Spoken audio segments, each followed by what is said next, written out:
Naš sluh je že od rojstva izpostavljen različnim okužbam, boleznim in fizičnim poškodbam.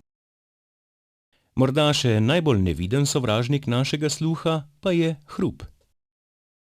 Izpostavljeni smo mu v mestih, na zabavah, doma in na delu. Ali ste vedeli, da glasbeniki igrajo v okolju, kjer zvok lahko doseže moč zvoka letalskega motorja? Številni glasni koncerti glasbenikom pustijo posledice. Ljubitelji sodobne popularne glasbe občutek evforije pogosto doživijo šele ob poslušanju pri največji jakosti zvoka.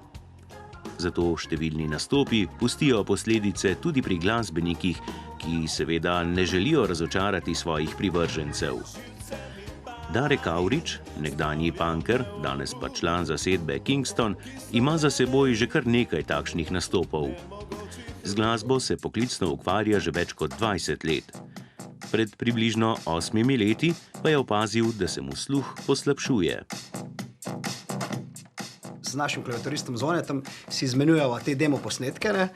In jaz na teh demo posnetkih sem zmeraj ful na glas dal recimo inštrument tamburin ali pa v nekem tem rangu zvočnem frekvenc, ne? In on me zmeraj rekel, pa kaj daš toliko tamburin na glas, jaz pa v bistvu sem ga komaj slišal, ne? In pa se mi zdaj nekaj tukaj ne štima, sploh zato, ker se ukvarjam z muziko non-stop. Pač sem šel na ta pregled za sluh in se je skazalo, da imam kar rekel široko to območje, mi še kar fali, ne. Se v bistvu slišim vse, samo moram imeti dosti bolj na glas, kar pa tudi ni dobro, ne. Kar se tiče kakšnih zaščitnih sredstev, ne, to uporabljamo, kadar imamo vaje, ne.